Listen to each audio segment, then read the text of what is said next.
Welcome to all the Scorpio rising signs of the zodiac to your horoscope for the month of November. I'm Cosmic Girl and I'm going to be taking you through all the planets in transits in a chronological order in this video for you.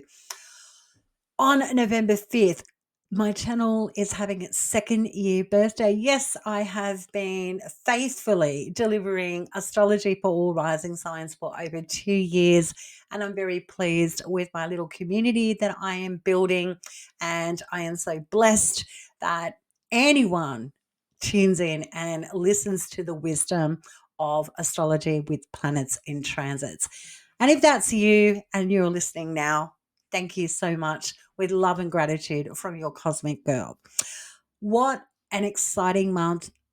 Scorpio rising signs, there's so much action going on. Grand water trines, an exalted full moon in Taurus. Would you believe on the 5th of November, my second year birthday? And a lot of action going on for you in your natal first house. Chart ruler Mars is on the move. Boy, oh boy, it is an excitable month.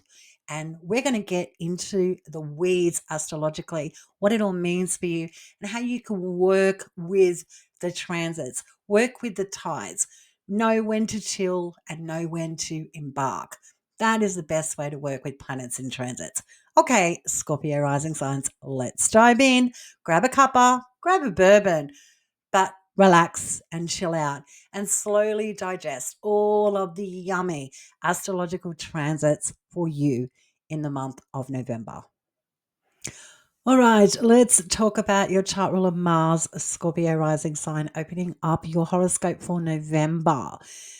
So Mars is in your first house. Mars ingressed into Scorpio on the 22nd of September and has been in your first house ever since and will be shifting this month on the 4th. So you're winding up this transit. Now, Mars hasn't visited your natal first house for 2 years because it takes 2 years for Mars to travel through all the signs of the zodiac. So when Mars gets back to your natal first house since the 2nd of September, what have you noticed about Mars in your first house of self, your identity, your body, your health, new starts and initiatives? Mars in the natal first house isn't subtle. Mars does give you a lot of attention, energy, drive, and ambition. Mars is the life force, the will to get going, keep moving. Without Mars in all of our natal charts, we wouldn't do anything. So, Mars for you is now winding up that transit in your natal first house. Action. What do you want to start? What do you want to begin? A new 2-year journey. The sun is also present in your natal first house until the 21st. Now, the ruler of the 10th in the first house indicates that maybe you have been more prominent doing public facing roles with the ruler of the 10th in the first. Maybe responsibility, leadership, taking ownership of your own ambitions, your direction with your career, and your professional industry is benefiting from you in some way, shape, or form. Maybe a boss, a CEO, or you taking on more of an authoritative role in a public space with the sun in the natal first house. So you're the expert in you, Scorpio rising signs. Has there been changes regarding your public name and identity, your ambition, your role in the public? Maybe a boss or a CEO in your actual workplace, if you're a working Scorpio rising signs, has been taking a bit of a back step, maybe letting you take the reins when the sun is in the first house. But it is very beneficial to have the sun, which is our life force energy as well, our spirit, where the sun in the natal first house lifts us up. And that's beneficial when it's transiting in the natal first house. Now, the sun doesn't go through the natal first house regularly either. In fact, it takes the year for the sun to go through all the zodiac as well. So it is a carpe diem, seize the moment kind of transit with Mars in the first and the sun. So you have time to consider things like your next 2-year direction. What tools do you need to put in your toolbox, in your tool belt to empower you? This is the transit with Mars and the Sun here to nut out how you feel about taking more of an authoritative role and step towards your own future trajectory. So, really good astrology for Scorpio rising signs with your chart ruler Mars in the first with the Sun. But quickly, moves into your natal second house of Sagittarius. But Mars, when he's in domicile in your natal first house, it's like, oh, you just get blessed with, yes, there's action, there's movement, excitement, enthusiasm. I've got energy, I've got passion, I've got drive. So enjoy it. But in the natal first house, get back into you. What ticks your boxes? Mars is going, hey, Scorpio rising sign and the Sun, what do you want? Where do you want to go? What's your horizons look like? And you can seriously consider new things, new starts, because it is in the first house of beginnings where you feel youthful and inspired and optimistic about the world at large. And what do you want to take by the reins? Really nice astrology for you with Mars and the Sun in the natal first house. But it is going to shift and change. But I like the month of November astrologically for you. On paper, at the very least, it looks really good. It's going to be very subjective to all the Scorpio rising signs out there listening. And I encourage you to grab your own natal chart because I'm going to be highlighting lunations, conjunctions, and I'm going to be mentioning the degree points so you can follow along with me there and reference back to your own natal chart, whether you're using a progression chart, solar return, it doesn't matter. The degree points of conjunctions, lunations are significant. And if they're hitting any planets or points in our own natal charts, it's doubly so. Okay, let's move on now to the next event, which is quite juicy, coming up very soon, opening up the month of November. So this is just giving you a footnote that Mars is ready to transition into a new sign, a new house, and it's action time.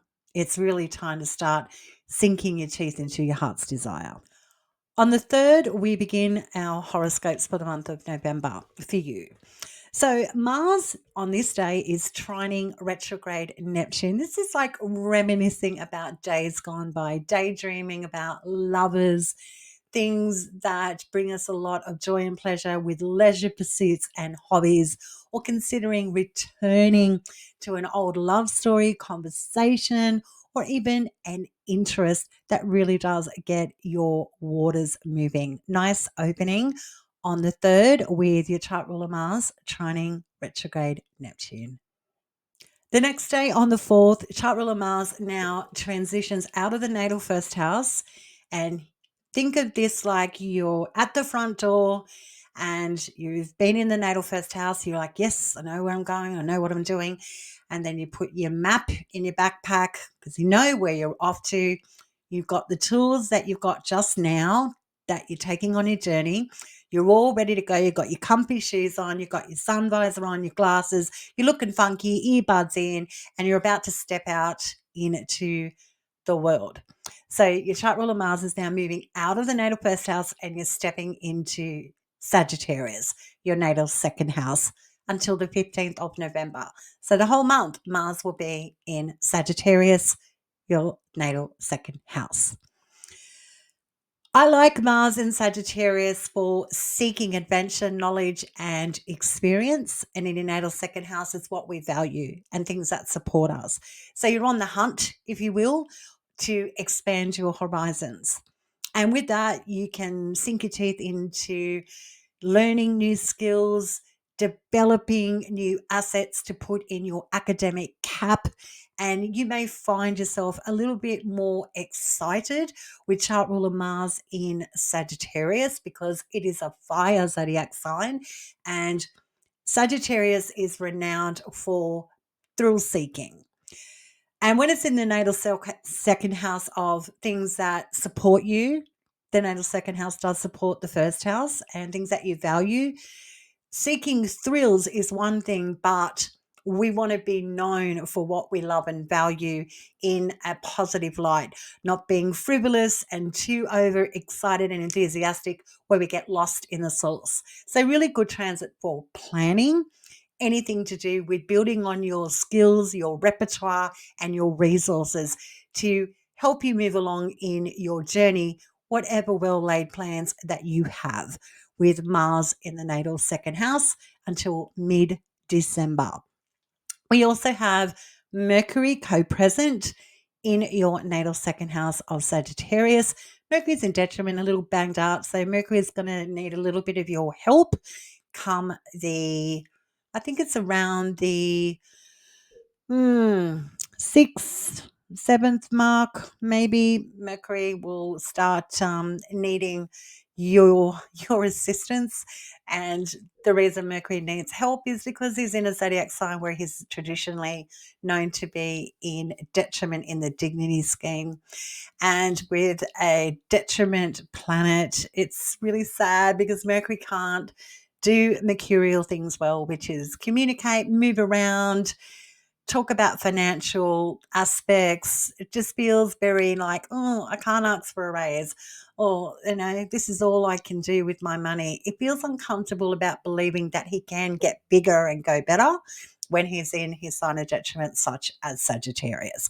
So Mercury's going to need a little bit of your help, and that will be later down the line in the month. Okay, but Mars and Sag, nice transit for you, Scorpio rising signs.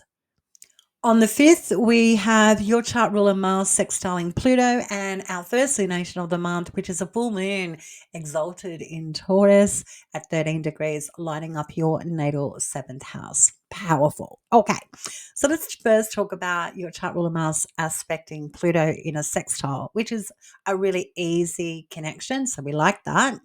So when Mars is easily connecting to Pluto in the natal 4th house on the 5th of November, it's easy to connect with your family, be in the home, be more focused on your domestic sphere on the 5th when chart ruler Mars sextiles Pluto. So, like planning renovations, planning family get togethers, maybe planning a bit of travel when Mars sextiles Pluto on the 5th. Now we're going to talk about the full moon, our first lunation of November, an exalted full moon no less. It is the best lunation of our year, and it's always around Scorpio season time, just for timing for people that want to know when the best moon is. It's always when it's in Taurus, no matter what phase it's in, but when it's in a full moon phase, whew, wowza, we've got a really nice lunation for all of us to enjoy and moon bath under. With a full moon in Taurus at 13 degrees, take a look at your own natal chart. Do you have any planets or points at 13 degrees or Taurus? Because that full moon is lighting it up. And the full moon is the maturation stage where we see something in its entirety. Something's coming into full bloom. And being Taurus, where the moon's exalted, we're almost guaranteed a pretty easy, flowy day. So, when you have a full moon in your natal 7th house of relationships and significant one on one relationships in your life, be them intimate or otherwise, Scorpio rising sign, you benefit from people sort of giving you a leg up. If you want something, people are more accommodating with a full moon in your natal 7th house. You may also see a collaboration, again, back to any nature, whether it's intimate, marriage, business, or otherwise, come into full swing, whether that's a partnership that has been slowly developing. We're now at the crescendo point where we're ready to sign on the dotted line, put a ring on it, shake hands, kind of full moon. We get to see the fruits of our labor regarding significant connections when we have a full moon in our natal 7th house. Enjoy the 5th of November. Now, we know that we have set the stage, if you will, in understanding where your chart ruler Mars is for the month of November until 15 December, actually. Mars is in your natal 2nd house. Yet, come the 6th, action starts amping up in your natal first house, which is fascinating astrology considering your chart ruler Mars is in Sagittarius, functioning very well, and you're building blocks, if you will, to get sure footing in regards to initiations. Yet, with so much activity in the natal first house, I'm wondering if you're sidelining or sitting on the fence. And we're gonna get to why. So the first thing that happens on the 6th is Venus visits your natal first house. Yes, Scorpio gets the goods with Venus now. Whatever zodiac sign Venus transit in, that zodiac sign gets blessings, no matter the dignity. We're talking about Venus. We are talking about a planet that is about unity and connection, harmony, beauty, aesthetics. She's about pleasure and balance. She's about uniting. She's about peace. So you get a good dose and you'll get a real good feel, if you're new to astrology at least, in understanding how Venus is in your natal first house. Yet we have to be fair income about this. Venus is in detriment. In short, Venus isn't comfortable in the zodiac sign of Scorpio. Where does Venus want to be? She wants to be in the opposite sign, Uranus, all the way over in your natal seventh house. So it gets a little bit nuanced, but we're not going to labor too much on the negative component of Venus being in detriment. What we're going to simply talk about here to bring it down to reality, just take it down a notch or two, what Venus brings to the natal first house of your appearance, your body, your health, your identity, new beginnings, your sense of self. She brings you the confidence to be you. Just drop into what you love and value. You dress the way you want to dress. You express the way you want to express yourself. Venus in Scorpio is renowned with this combination for sassiness, seductive, avant garde, taboo, a little bit spicy. So if you are more of a Scorpio rising signs that leans against, I don't know, dressing provocatively or talking provocatively, it may be really obvious when Venus gets into the natal first house, which can be quite good, but we don't want to be inflammatory and become cunning and seductive and seduce to our detriment, because Venus can have that allure that can attract all of the wrong attention. So heads up there. But with Venus in the natal first house, yes, you are getting a glow up, because Venus is all about the glow up. This is upgrading your wardrobe, your hairstyle, your makeup, your perfume, your sense of style, maybe even purchasing art, getting into beauty, dance, and music. Things that bring you pleasure is going to be on your radar with Venus in your natal first house. Quite yummy, actually. Scorpio rising signs. Speaking about Venus's sign of rulership, Libra, on the 7th, retrograde Uranus, which has been transiting in a retrograde motion in Gemini, your natal 8th house, now retrogresses back into Taurus, your natal 7th house of relationships and collabs. So, with retrograde Uranus back in your natal seventh house, it's all about going with the flow to your best ability. Uranus brings curveballs, surprises, out of the blue, shocking experiences through relationships and your collaborations. The things are going to get a little bit choppy now that Uranus is back in your natal seventh house of your significant one on one connections. It's not your first rodeo, Scorpio rising signs. Uranus has been in your natal seventh house for over 6 years and is going back for one last review, if you will. What curveballs can we bring to the table with Scorpio rising signs? Significant connections. Well, you're going to find out over the next following months, all the way up to, in fact, before Uranus retrogrades and stations direct on February 3rd, that can be a significant shift for your relationships, whether it is breaking out of a connection or breaking into a new agreement with a significant relationship in your life. Come February 3rd, when Uranus stations direct, 2026 at 27 degrees. And then we'll ingress, back into Gemini, your natal eighth house, on April 25, 2026 to 2032. So there's a little bit of a adjustment period here. You're going to feel it. You're going to be going through it. We're all going to experience Uranus back in Taurus. But because we have had 6 years of Uranus in Taurus, I think the curveballs, the shifts and changes are going to be easily navigated or almost water off a duck's back. Not too severe, I don't think, with Uranus back in Taurus. And in your natal seventh house, that angular part of your natal chart, it can be quite testy when it comes to make or break time with a significant relationship in your life, intimate, business, or otherwise. The same day on the 7th, we have Venus squaring off with Pluto. Okay, Venus and Pluto, interesting archetypal combination when they're in a square.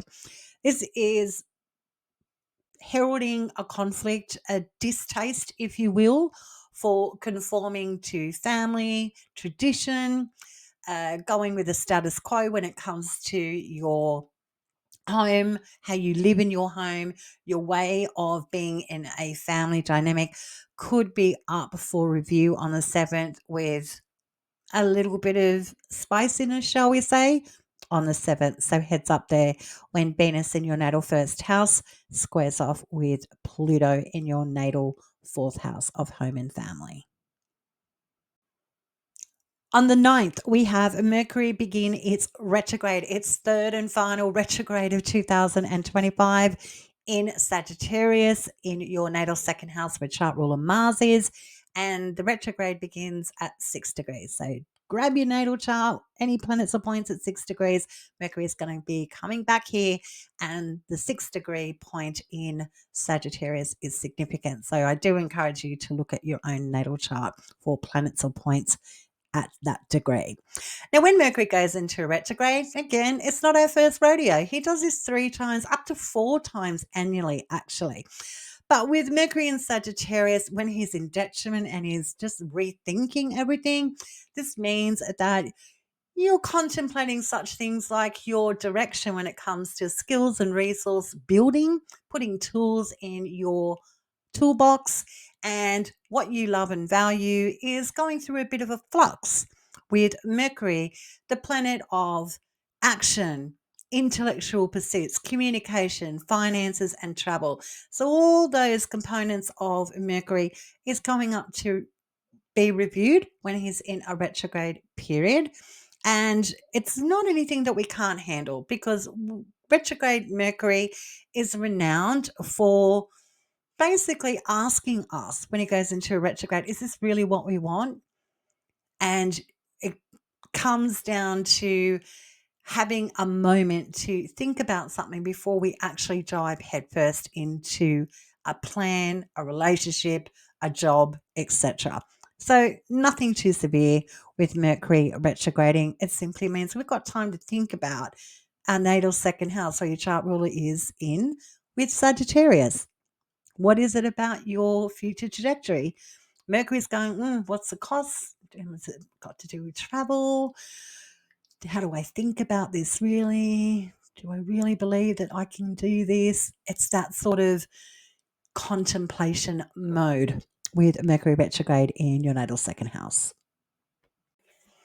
On the 11th, Jupiter begins its retrograde, and this is in your solar ninth house of Cancer, where Jupiter's exalted. Happy Jupiter. And it begins its retrograde phase at 25 degrees. Again, keep that bloody natal chart out. You're going to need it in this video, Scorpio rising signs. So Jupiter begins its annual retrograde.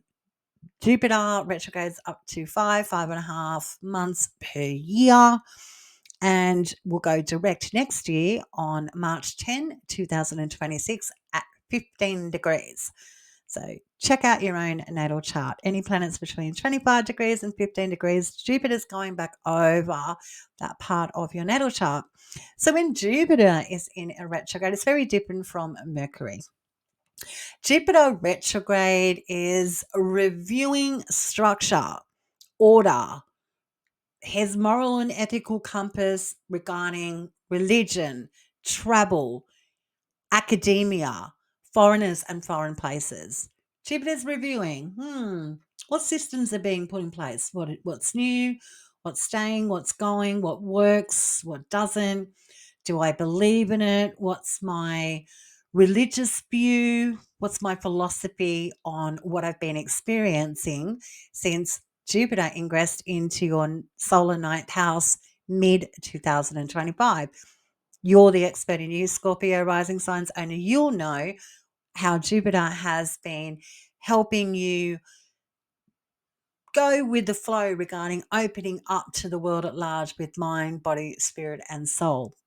Getting into the more sensitive side of safety and security and your beliefs about that. Has it got a knock on effect connected to travel, foreigners, foreign places, education, religion, and philosophy? It's all up for review now that Jupiter is in a retrograde from the 11th of November. On the 12th, we have retrograde Mercury conjunct your chart ruler Mars at 6 degrees. So this is where you're going to be helping Mercury out, if you will. Keep up the faith, keep up the optimism, because Mercury is in detriment, not really confident about resources, skills, and values. Mercury is like, I don't really know what we're doing here. And it can be really obvious on the 12th when retrograde Mercury conjuncts your chart ruler Mars. So I like to think of this day as Scorpio rising signs are whistling while they work, and then someone comes up and complains, and you go, okay. And then you continue on with your day, and then another person comes across your table and has a gripe, and you're like, okay. Then you get a phone call or an email about a discrepancy, and you're like, okay. It's that kind of day on the 12th where it's just coming at you. Doubt, problems, sad stories, argument, debate, and it can be a little bit too much on the 12th. So forewarned is forearmed when we're talking about the astrological weather.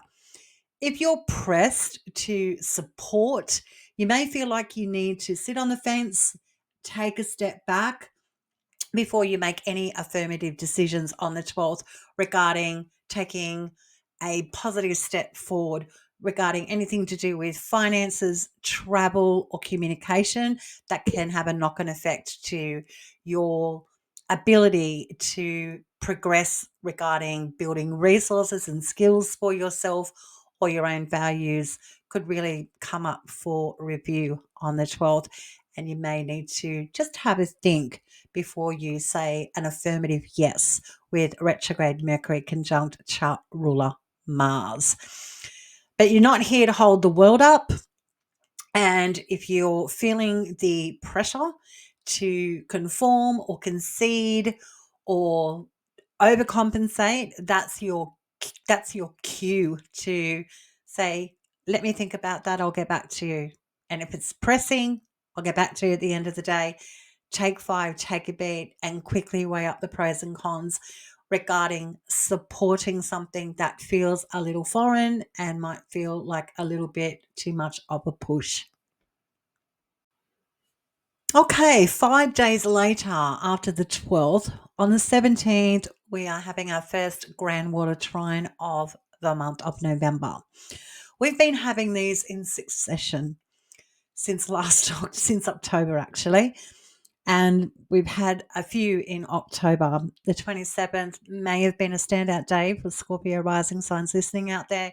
with chart ruler Mars in the first house, trining Jupiter and retrograde Saturn. I would love and encourage feedback from my listeners to put anything in the comments section below if anything occurred on the 27th with the grand water trine with chart ruler Mars in the first house. Okay, so here we have another grand water trine. The Sun is trining retrograde Jupiter in Cancer, retrograde Jupiter in Cancer, it's trining retrograde Saturn in Pisces. And whilst this water trine is flowing and swirling in the background, we have Pluto sextiling retrograde Mercury. Okay, so with a grand water trine from the Sun, so now we've got the Sun connecting with Jupiter and retrograde Saturn. We like the Sun-Jupiter connection, and we like the Sun connecting with retrograde Saturn in a trine or any aspect regarding a trine or a sextile other than an opposition or a square. We welcome that. So the Sun ruling the 10th house of ambition, public facing roles, CEOs, bosses, authority, your career, your industry that you work in, trining retrograde Jupiter and trining retrograde Saturn. It's just a pleasurable day regarding flow.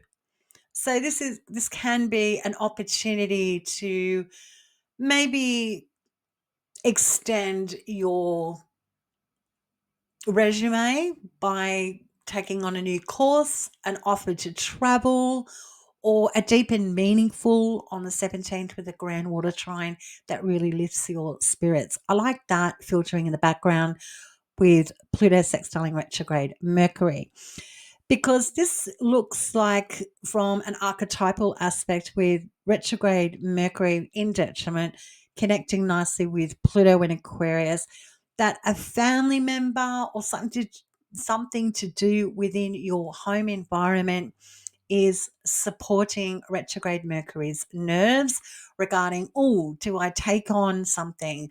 Have I got the finances? Can I travel? Can I move about? It's like that someone regarding family or family member gives you a green light on the 17th to go forward, child. Your foundations are pretty safe and secure. So I like that connection with Pluto to retrograde Mercury in Sagittarius.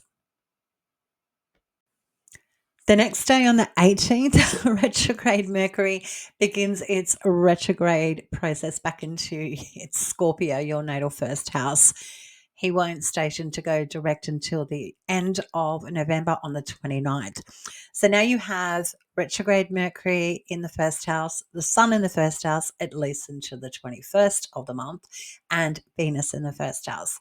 So there's action going on here in the natal first house, which is you planning, making moves, getting ready to fire on all cylinders. But with retrograde Mercury back in the first house, before it goes direct on the 29th, I like this for you to sit down and look at the paperwork, the contracts, look at the travel itinerary, look at the cost of what it is that you want to initiate and begin. How does it support yourself, your plans for your future? And how is your body responding in kind to all of this exacerbation whilst Mercury's been in Sagittarius and its detriment sign? So you get to gauge in on, ooh, how's my nervous system running? Am I feeling good about change? Am I feeling good about this new start with Mars now freshly in Sagittarius? You could just be going through an adjustment period or a recalibration, a rethink, which is always welcome before Mercury stations to go direct. So take the time to review the costs. Think about how communications are key and supports you in regarding taking affirmative action and being connected to travel. How is traveling affecting your body? How do you feel about travel when it comes to your work? And how is traveling affecting you? Whether it's your car, your bike, the bus, the train, etc. Travel is going to be on your radar now that retrograde Mercury is retrograding back into your natal first house of Scorpio with Venus and the Sun, at least until the 21st, actually. Okay. So do the review that you need to do. Remember, your chart ruler Mars is in the second house, just starting to feel out, get the tone right for new beginnings that are it's going to take 2 years to develop. So it's wise to review and process what you've been through in regards to my body, travel and finance and communication that you've been interconnected with. From the 19th of November, it gets very busy in the astrological sky. So the astro weather is pouring. There is so much activity going on. So working with planets and transits, you're like, oh, things are pretty chill, but from the 19th, things start to escalate exponentially. Planets in transits, aspects, and lunations. A lot going on for all of us. As above, so below. Okay. On the 19th, retrograde Mercury opposes retrograde Uranus. The conflict here is connection. Do I take someone's hand or do I let go? So you're weighing up, if you will. Am I all in or am I all out? And the opposition is knowing that the other person, whether it's an opponent or a partner, there is a difference of opinion. So it can feel like a lockjaw moment, a contentious moment when retrograde Mercury opposes retrograde Saturn. Retrograde Mercury is also trining retrograde Neptune in Pisces in your natal fifth house, or things that bring you joy, recreation, fun, and leisure, things that make you feel all warm and fuzzy, the natal fifth house. So with retrograde Mercury connecting nicely in a trine to retrograde Neptune, this could be reminiscing about old days gone by and wondering if you guys are on the same page anymore, or do you love that hobby or that interest anymore? So it's a pretty contentious day because with retrograde Mercury trining retrograde Neptune, it's like luring you back in to an old event, relationship, or something that really did make you all warm and fuzzy, but it can feel oppositional to a partner or a significant collab in your life. So it's like, you really want to do that? Do you really want to go back to that? It's that sort of thing. And it could feel like, how do I please everyone? But ultimately, you want to please yourself. And retrograde Mercury can have you all up in your head on the 19th. Oh, yes, the planets in transits and planetary aspects. Astrology is the gift that keeps on giving. On the 21st, we have our second lunation of the month, and it is a new moon in fall in Scorpio at 28 degrees with retrograde Mercury Cazimis. The retrograde Mercury is in the heart of the sun at the time of this new moon. I think we get a little bit of reprieve here. The moon traditionally is in fall in Scorpio. So where would the moon rather be? It would rather be in Taurus, where it was exalted on the 5th of the month. And now the moon has gone through all the other zodiac signs and it's hit Scorpio. And it's like, oh, yeah, there's change happening here. So it will factor into what occurred to you on that full moon. Well, how do you feel about relationships and collaborations? How do you feel about starting a new journey, whether it's solo or with someone, whether it's business, intimate, or otherwise, whether you're signed on the dotted line, shaked hands, put a ring on it on the 21st, the pressure's on to now move, go in that direction. And when the moon's in fall, it's like, oh, I don't know if this is the right move. I'm feeling ginger. I'm feeling a little bit, I'm out of my depth. Alas, we must go on. So, with a new moon in your natal first house, with retrograde Mercury in the heart of the sun with a Kazemi, the sun is helping, and so is retrograde Mercury, to alleviate pressure regarding doubt, regarding second guessing yourself. There's going to be clarity and an intellectual moment for you to understand that you have to progress. You have to go on. And the Sun retrograde Mercury conjunct Kazemi does give you a lift, even though it can feel like you're out of your depth regarding a new beginning. Could be new people, new environments, new relationships, elevating a relationship from one status to another, or even going solo. Being an entrepreneur can be a little bit nerve wracking, but on the 21st, it all comes home for you to sit with, surmise, think about quite intently, just with yourself on the 21st with a new moon in Scorpio at 28 degrees. After that new moon, the sun then moves forward and opposes retrograde Uranus. So I find this fascinating considering the ruler of the 10th in the first opposed to retrograde Uranus.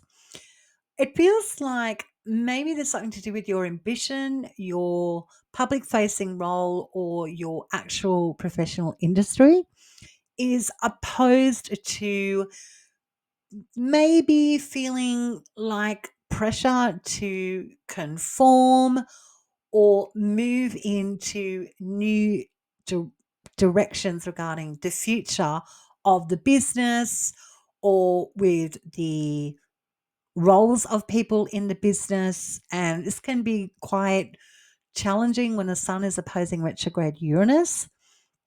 And you may find yourself a little bit torn when the sun is opposing retrograde Uranus, because after that Kazemi moment and the new moon, it may really start to sink in. Oh, uh, there's a new future. And when you start feeling a change, it does make you consider others or how others see you because of this new start. So it's again, really does signify archetypally that there's a little bit of a stressor going on here after the new moon when the sun opposes retrograde Uranus.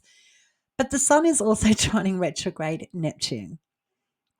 And this is like the assuring cuddle or conversation that settles down the nervous system when the sun trines retrograde Neptune, because there's something or someone that is in your space that gives you creative outlets or joy or pleasure, a hobby, or even an intimate partnership gives you some sort of relief when the sun trines retrograde Neptune. So recovering harmony is easy with the sun trine retrograde Neptune. But it can feel like, oh, an old idea or an old resurgence of my fantasy life is really coming in hot. And it could be contentious with a partner, be it business, professional, or otherwise. So, yeah, quite fascinating day on the 21st. Then the sun keeps moving forward. The sun and the moon are the only luminaries. The lights of our solar system are the only two that never go into a retrograde. Then the sun keeps moving forward and now ingresses into Sagittarius, joining your chart ruler Mars until the 15th of December at least. But the sun will be in the natal second house for 4 weeks until the 21st of December before we get to the solstice point of the sun's journey.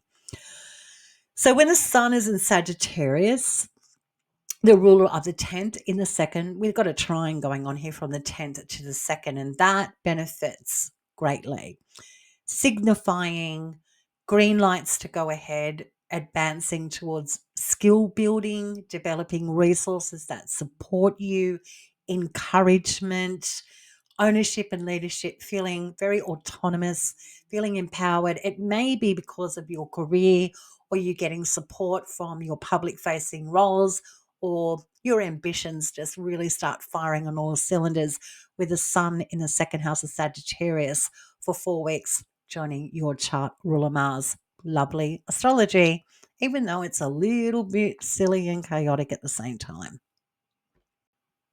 Oh, we won't wake up on the 22nd of November wondering what the hell we're so worried about, because the 21st was a little bit, the 22nd, it's like, things aren't so bad. We've got another grand water trine.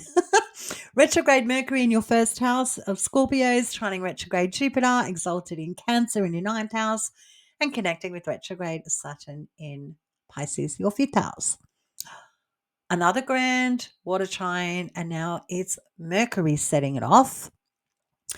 And with retrograde Mercury connecting nicely with retrograde Jupiter and retrograde Saturn, we're talking about green lights. We're talking about flow and harmony. We're all in our fields. We're feeling very instinctive, very psychic, very in tune. We've got the gift of the gab. We know how to walk the walk and talk the talk. We're feeling very empowered with a grand water trine with retrograde Mercury hitting retrograde Jupiter and retrograde Saturn. We're returning to our funk here. We're returning to our skin. We're dropping into our soul selves quite organically on the 22nd. Enjoy your grand water trine. On the 25th, sultry Venus in Scorpio, your first house conjuncts retrograde Mercury. All this is juicy. This conjunction is occurring at 22 degrees. I sincerely hope you've still got your natal chart out, Scorpio rising signs listening. So Venus conjunct retrograde Mercury, brilliant ideas to spruce up your image. The money, you'll find the money to get that power suit, get that new look that you deserve, to advance and lure them all in with Venus conjunct retrograde Mercury. You'll find pleasure in traveling or planning travel on the 25th. Really nice day. Oh, it's just bliss. 26, we have another grand water trine. This time, Venus is setting it off. We have Venus trining retrograde Jupiter, the two benefics in a water trine, yummy, and Venus in the first house trining retrograde Saturn. You know, it's just nice when everything just works out. And that's what the archetypal influence brews on the 22nd for me, from my perspective. Venus trining retrograde Jupiter and retrograde Saturn. It's like recovering your va-va-voom, your kitty cat play suit comes out of the wardrobe, and it's all spice and let's get all sexy. Let's get down to it. Let's just enjoy life and sensuality kind of day on the 26th. Yummy with a grand water trine, Venus setting it off. And later in that day, we have Saturn stationing direct in your natal fifth house of Pisces. So with Saturn stationing direct in Pisces, you know it takes time and effort and determination to get what you want, and you're more than ready to roll up your sleeves and do it. So you're ready to advance and mature and level up the ante when it comes to pleasure, joy, leisure, hobby pursuits, intimacy, sex. You're ready to get fired up when Saturn stations direct on the 26th. You're ready to commit to knowing that life is to be enjoyed. Damn it. Then on the 27th, the next day, we have Venus opposing retrograde Uranus. Interesting because Venus is the ruler of Taurus and she's looking over at retrograde Uranus going, don't you dare disrupt my agenda. I'm having too much fun. So it can feel like a Debbie Downer day. Someone's putting out your fire or your waters get turned off and dried up. And you wonder where your ability to be compassionate has gone on the 27th. Contentious when Venus in your first house opposes retrograde Uranus. You could be voicing some very strong opinions, or you could be feeling like you are being completely overlooked, which gives you a sense of fire in your belly. So watch for conflict on the 27th. Mercury on the same day is stations direct at 20 degrees. Now that Mercury is direct, interesting. With Mercury direct in the first house, this is certainty about your direction and your trajectory.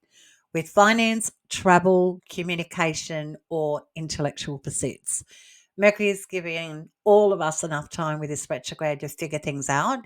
And moving forward from the 27th, Mercury gives you the optimism, the intellectual faculties and tools to make intelligent decisions for the self. Nice when Mercury finally stations direct on the 27th at 20 degrees in Scorpio, your natal first house. We end the month with a lot of activity on the 30th. Venus trines retrograde Neptune before she ingresses into Sagittarius. Okay, when Venus reconnects with retrograde Neptune in a trine, it is returning to things that emotionally fill your cups kind of day on the 30th. Reconnecting with your soul, your spiritual path, pleasure, recreation, fun, excitement, intimacy, getting your spark back is easy on the 30th with Venus connecting nicely in a trine to retrograde Neptune. Then Venus moves into Sagittarius, joining chart ruler Mars and the Sun until December 24. Now, when Venus gets into the natal second house, this isn't subtle. Now, Venus in Sagittarius is seeking adventure. Where's the fun? Where's the thrills and spills? Where's the enticement? She'll find it, don't you worry, when she is in Sagittarius. In your second house are things that you value, your skills and resources. Then Venus is hunting and helping your chart ruler Mars out. And so is the Sun helping your chart ruler Mars out. Cash in on a really good deal that benefits you, that gives you a lot of value, that you're attracted to, that what makes you feel attractive, what makes you feel like you are all in your skin and you're certain. Venus will give you that eye for detail when it comes to snapping up a bargain, cashing in on an opportunity to put more academic feathers in your cap, travel, expand, and mentor the self into knowing that you can grow and expand.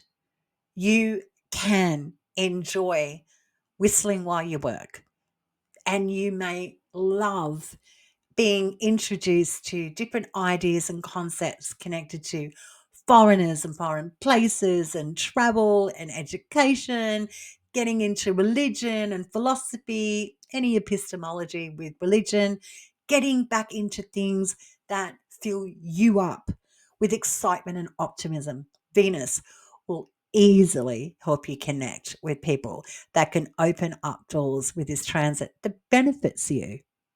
Superb way to end the month of November, moving into December with Venus in your natal second house with chart ruler Mars and the Sun.